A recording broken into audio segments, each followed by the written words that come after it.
በመካከለኛው ምስራቅ አሸዋ ላይ የተጫረው እሳት አድማሱን አስፍቶ ያለምን ደህንነት እየለበለበ ይገኛል። የዲፕሎማሲ በሮች በባሊስቲክ ሚሳኤሎች ፍንዳታ ሲገነጠሉ የዓለም አቀፉ ማህበረሰብ የሰላም ጥሪ በጦር አዛዦች ለአስጨራሽ ትዕዛዝ እየተዋጠ ነው። ዛሬ ላይ ቴሄራን፣ ቴል አቪቭ፣ ዋሽንግተን፣ ሞስኮና ቤሩት በአንድ የጥፋት ሰንሰለት የተሳሰሩ የጦርነት ግንባሮች ሆነዋል። የሲቪል መሪዎች ስልጣን በወታደራዊ ኃይሎች እየተነጠቀ የቴክኖሎጂ የበላይነት የሰው ልጅን እልቂት እያፋጠነ ባለበት በዚህ የጂኦፖለቲካዊ ትኩሳት ውስጥ እውነት ሰላም ቦታ አላት ወይስ ዓለም ወደማይመለስበት የታሪክ አፋፍ ላይ ቆማለች? በዛሬው ዳሰሳችን ከኢራን የውስጥ ስልጣን ሽኩቻ እስከ እስራኤል ያልተጠበቁ የካስፒያን ባህር ጥቃቶች እንዲሁም ከከሸፉ የአሜሪካ የሰላም እቅዶች እስከ ሩሲያ ቀይ መስመሮች ድረስ ያለውን የተወሳሰበ የፖለቲካና የወታደራዊ ትርምስ ለመቃኘት እንሞክራለን። ይህ ቮይስ ኦፍ ኢትዮጵያ ዓለም አቀፍ ትንታኔ ነው። የዓለምን ፖለቲካ በሰፊው የምንዳስስበት መድረክ። ለቻናላችን አዲስ የሆናችሁ ሰብስክራይብ በማድረግ አብራችሁን ቆዩ።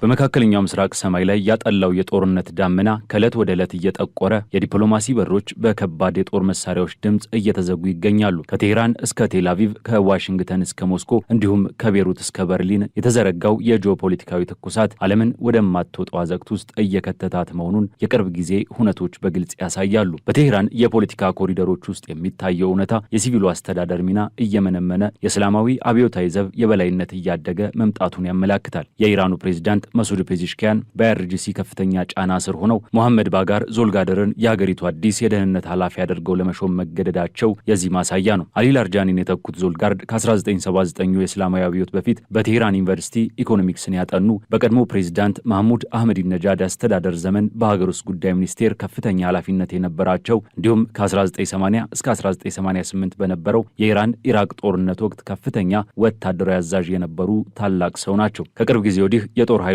ጠቅላይ ስታፍ ምክትል አዛዥና የኤክስፒዲየንስ ካውንስል ጸሐፊ በመሆን ያገለገሉት ዞልጋድር ከጠቅላይ መሪ አያቶላ አሊ ካሜኔ ሞት በኋላ የተፈጠረውን የፖለቲካ ክፍተት ለመሙላትና ሀገሪቱን በጦርነቱ ለማሻገር በአይአርጂሲ አዲሱ አዛዥ አህመድ ቫሂድ አነሳሽነት ወደ ስልጣን መጥተዋል። ይህ ሹመት ሲቪሉ መንግስት በመከላከያ ተቋሙ መዋጥ መጀመሩን የሚያሳይና ኢራን ለረዥም ጊዜ ጦርነት ራሷን እያዘጋጀች መሆኑን የሚያመላክት ትልቅ የፖለቲካ እርምጃ ነው። ከዚህ የውስጥ ፖለቲካ ሽግግር ባሻገር የዓለም አቀፉ ማህበረሰብ አይን ያረፈው በአሜሪካና በኢራን መካከል እየተደረጉ ናቸው በተባሉ የሰላም ድርድሮች ላይ ነበር። የዶናልድ ትራምፕ አስተዳደር በፓኪስታንና በቱርክ አሸማጋይነት ለኢራን የ15 ነጥቦች የሰላም እቅድ አቅርበዋል በሚል የዋይት ሀውስ ቃል አቀባይ ካሮሊ ሊቬት አሜሪካ በኢራን ላይ ወታደራዊ ድል እንዳገኘችና ኢራን ይህንን የሰላም ስምምነት የማትቀበል ከሆነ ከዚህ ቀደም አይታው የማታውቀውን ገሃነም እንደምትቀምስ ዝተዋል። አሜሪካ ባለፉት ጥቂት ሳምንታት ከ9000 በላይ ኢላማዎችን መምታቷን፣ የኢራንን አየር መከላከያና የባህር ኃይል መርከቦችን ማውደሟን በመግለጽ ጦርነቱ እንዲያበቃ ትራምፕ እንደሚፈልጉ አሳውቀዋል። ሆኖም ይህ የአሜሪካ የድል አዋጅ በቴሄራን በኩል ቀዝቃዛ ውሃን የፈሰሰበት። የኢራን የውጭ ጉዳይ ሚኒስትር አባስ አራቺና የካተም አልአንቢያ ቃል አቀባይ ኢብራሂም ዞልፋጋሪ አሜሪካ በጦርነት መሸነፏን በመገንዘብ የምታደርገው የሰላም ጥሪ መሆኑን በመግለጽ የ15ቱን ነጥብ እቅድ ሙሉ በሙሉ ውድቅ አድርገዋል። ይልቁንም ኢራን ጦርነቱ እንዲቆም የራሷን 5 ቅድመ ሁኔታዎች አስቀምጣለች። እነዚህም በማናቸውም መልኩ የሚካሄዱ ጥቃቶችና ግድያዎች በአስቸኳይ እንዲቆሙ፣ ጥቃቶቹ ዳግም ላለመፈጸማቸው ተጨባጭ ዋስትና እንዲሰጥ፣ ለደረሰው የመሰረተ ልማት ውድመት የገንዘብ ካሳ እንዲከፈል፣ በእስራኤል በኩል በኢራንና በሊባኖስ ላይ የሚደረገው ጦርነት እንዲያበቃ እንዲሁም ኢራን በሆርሙዝ ባህረ ሰላጤ ላይ ያላትን ሙሉ ሉዓላዊ ቁጥጥር እንድታስቀጥል የሚሉ ናቸው። የካተም አልአንቢያ ቃል አቀባይ እንዳሉት የአሜሪካ ወታደሮች በመካከለኛው ምስራቅ ካሉ ሰፈሮቻቸው ፈርተው መሸሸጋቸውን ገልጸው የክልሉ ሕዝብ እነዚህን ወታደሮች እያደነ እንዲያስወጣ ጥሪ አቅርበዋል። ይህ የቃላት ጦርነት የሚያሳየው የዲፕሎማሲው መድረክ ምን ያህል እንደሻከረና ሁለቱም ወገኖች ጦርነቱን በራሳቸው የድል ትርክት ለመቋጨት ያላቸውን እልህ አስጨራሽ ፍላጎት ነው። የዲፕሎማሲው በር መዘጋቱን ተከትሎ የጦር መሳሪያዎች ቋንቋ የሰማዩን ገጽታ ተቆጣጥሮታል። አይአርጂሲ ኦፕሬሽን ትሩ ፕሮሚስ 4 ወይም የእውነተኛ ቃል ኪዳን 4 በሚል ስያሜ 81ኛውን የጥቃት ማዕበል መክፈቱን በማሳወቅ በመካከለኛው ምስራቅ በሚገኙ የአሜሪካ ጦር ሰፈሮችና በእስራኤል ከተሞች ላይ የገሃነመ እሳትን አዝንበዋል። መጋቢት 25 ቀን በተፈጸመ በዚህ ጥቃት ኢራን አማድ፣ ቂያም፣ ኮራምሻር 4 እና ቃደር የተሰኙ እጅግ ዘመናዊ ባለስቲክ ሚሳይሎችን በመጠቀም ከ70 በላይ ኢላማዎችን መምታቷ መምታቷን ገልጻለች። ሃይፋ፣ ዲሞና፣ ሃዴራና ቴል አቪቭ የዚህ ሚሳኤል ዝናብ ሰለባ ሲሆኑ በእስራኤል የጤና ሚኒስቴር መረጃ መሰረት ጦርነቱ ከተጀመረ አንስቶ ከ5000 በላይ እስራኤላውያን ቆስለዋል። ይህ ጥቃት በእስራኤል ብቻ አላበቃም። በኩዌት የሚገኙት አሊ አልሳሌምና አሪፋጃን፣ በጆርዳን የሚገኘው አልአዝራቅ፣ በባህሬን የሚገኘው የሼክ ኢሳ የጦር ሰፈር፣ በሳውዲ አረቢያ ፕሪንስ ሱልጣን የጦር ሰፈር አቅራቢያ እንዲሁም በሰሜን ኢራቅ አርቢል የሚገኙ የአሜሪካ የጦር ሰፈሮች የጥቃቱ ኢላማ ሆነዋል። በባህሬን የማስጠንቀቂያ ደወሎች ሲጮሁ ዩኤስኤስ አብርሃም ሊንከን የተሰኘው የአሜሪካ አውሮፕላን ተሸካሚ መርከብ ከቦታው ለመራቅ ተገዷል። ከዚህ በላይ የኢራን ጦር ያሳየው የቴክኖሎጂ ብቃት ዓለምን ጉድ ያሰኘ ሆኗል። ኢራን አሜሪካ በኩራት የምትገልጸውን ባለ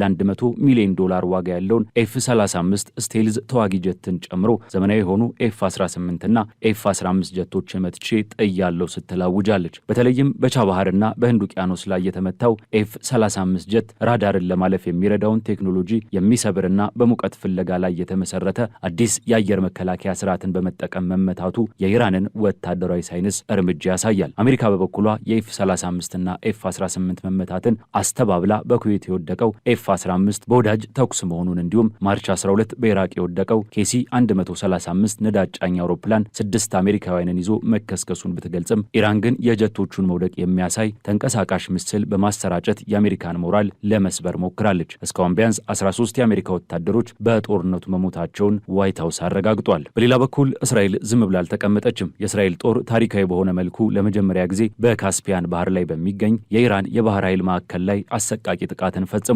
በጥቃቱ የኢራን ጦር መርከቦች፣ ሚሳኤል ተሸካሚ ጀልባዎችና የማዘዣ ማዕከላት ወድመዋል። ምንም እንኳን እስራኤል የኢራንን ንብረት ብቻ ነው የመታወት ብትልም ዎል ስትሪት ጆርናል ይዞት በወጣው ዘገባ መሰረት ጥቃቱ የተፈጸመበት ወደብ ሩሲያ ማዕቀቦችን ጥሳ ለኢራን የጦር መሳሪያዎችንና የሻይ ድሮኖችን የምታስተላልፍበት ቁልፍ የንግድ መስመር ነው። የእስራኤል እርምጃ ጦርነቱን ከቀጠናው አልፎ የዓለም አቀፍ ሀያላንን በቀጥታ ወደሚያጋጭ አቅጣጫ ገፍቶታል። የሩሲያው ፕሬዝዳንት ቭላዲሚር ፑቲን ቃል አቀባይ ዲሚትሪ ፔስኮቭ ይህ የእስራኤል ጥቃት ጦርነቱን ወደ ካስፒያን ባህር ካስፋፋው ሩሲያ እጅግ አሉታዊ የሆነ ምላሽ እንደምትሰጥ ከባድ ማስጠንቀቂያን አስተላልፈዋል። በተጨማሪም ፔስኮቭ ስለ አሜሪካ 15 ነጥብ የሰላም እቅድ ሲጠየቁ ሩሲያ ስለዚህ ጉዳይ ምንም እንደማታውቅ ገልጸው አሜሪካ በዩክሬን ጦርነት ያሳየችውን አለመሳካት በመጥቀስ የሰላም ጥሪውን አጣጥለውታል። የጦርነቱ እሳት በደቡባዊ ሊባኖስና በሰሜን እስራኤል ድንበር ላይም በከፍተኛ ሁኔታ እየነደደ ነው። ሄዝቦላህ በቀን ውስጥ ብቻ 87 ወታደራዊ ኦፕሬሽኖችን በማካሄድ የእስራኤልን ጦር ክፉኛ እየፈተኑ ይገኛል። በተለይም በቴል አቪቭ በሚገኘው የእስራኤል የመከላከያ ሚኒስቴር ማዕከል ላይ የተተኮሱ ትክክለኛነትን የተላበሱ ሚሳኤሎች ሄዝቦላህ ኢላማውን ምን ያህል አርቆ ማየት እንደጀመረ ያሳያሉ። በተጨማሪም ሄዝቦላህ 21 መርካቫን ታንኮችን፣ ወታደራዊ ሄሊኮፕተሮችንና በርካታ የታጠቁ ተሽከርካሪዎችን ማውደሙን አውጇል። በሃይፋ፣ ካርሜል፣ ኪሪያት ሽሞና እና አልከዋዛ አካባቢዎች የሄዝቦላ ሮኬቶች እንደ ዝናብ እየወረዱ ሲሆን እስራኤላውያን ነዋሪዎች ወደ መጠለያ ስፍራዎች ለመሸሽ ተገደዋል። የትራንዚትና የጉዞ ህጎች ራሱ ሄዝቦላ እንደሚቆጣጠርም አሳውቀዋል። እስራኤል በበኩሏ በሊባኖስ ላይ በፈጸመችው ተከታታይ የአየር ጥቃት 1072 ሰዎችን ስትገድል 121 ህጻናትና 81 ሴቶችን ጨምሮ 2966 ሰዎችን አቁስላለች። የጋዛ ጦርነት ሳያንሰው በሊባኖስ የተከፈተው ይህ አዲስ የጦርነት ምዕራፍ የእስራኤልን ወታደራዊ አቅም ከመፈተኑም ባለፈ የሰብአዊ ቀውሱን መጠን አሰቃቂ አድርጎታል። ይህ የተወሳሰበና ዘርፈ ብዙ ጦርነት በአውሮፓም የፖለቲካና ኢኮኖሚ መድረክ ላይ ጫና ፈጥሯል። የጀርመኑ ፖለቲከኛ ፍሪድሪክ መርዝ በፓርላማቸው ባደረጉት ንግግር አሜሪካና እስራኤል ጦርነቱን በዲፕሎማሲ እንዲፈቱ አውሮፓ ጥረት እያደረገች መሆኑን ገልጸዋል። ይሁን እንጂ ኢራን ያላትን የነዳጅና የተፈጥሮ ጋዝ ሀብት እንደ መደራደሪያ ለመጠቀም ማሰብ በዩክሬን ካለው ጦርነት አንጻር አስቸጋሪ መሆኑን ጀርመንም ሆነች አውሮፓ ከኢራን ጋር የነበራቸውን የነዳጅ ጥገኝነት ለማቋረጥ አማራጭ መፈለግ እንዳለባቸው አስገንዝበዋል። ከመጋቢት 2026 አጋማሽ ጀምሮ በመካከለኛው ምስራቅ እየተከናወኑ ያሉት ክስተቶች የዓለምን ደህንነት በክር ላይ ያንጠለጠሉ ናቸው። በኢራን የአይአርጂሲ የበላይነት መንገስና የዲፕሎማሲውን ቢተኝነት፣ የአሜሪካና የእስራኤል በቴክኖሎጂ የታገዘ ነገር ግን ፈተና የበዛበት ወታደራዊ እርምጃ፣ የሩሲያ በካስፒያን ባህር ጉዳይ ጣልቃ መግባትና ማስጠንቀቂያ እንዲሁም የሄዝቦላህ የማያባራ ተቃውሞ ቀጠናውን ወደማያባራ የጥፋት አዙሪት አስገብተውታል። የሰላም ድርድሮች በውሸት ትርክቶችና በቅድመ ሁኔታዎች ታጥረው የውሃ ሽታ በሆኑበት፣ የጦር መሳሪያዎች ቋንቋ ብቸኛ መግባቢያ በሆነበት በዚህ ዘመን የሰው ልጅ ዕጣ ፈንታ በፖለቲከኞች እልህና በጦር አዛዦች ትእዛዝ ስር ወድቋል። ይህ ጦርነት አሸናፊ የሌለው ነገር ግን ሁሉም ወገን በከፍተኛ ኪሳራ የሚወጣበት ታሪካዊ ጠባሳ ሆኖ እንደሚያልፍ የሁኔታዎች ሂደት በግልጽ ያሳያል። የዛሬው ዓለም አቀፍ ትንታኔያችን በዚሁ ተቋጨ። ስለተከታተላችሁን እያመሰገንን ለቻናላችን አዲስ የሆናችሁ ሰብስክራይብ በማድረግ ቤተሰብ እንድትሆኑ እንጋብዛለን። ከሰዓታት በኋላ በሌላ ዓለም አቀፍ ጉዳይ እስከምንገናኝ ሰናይ ጊዜ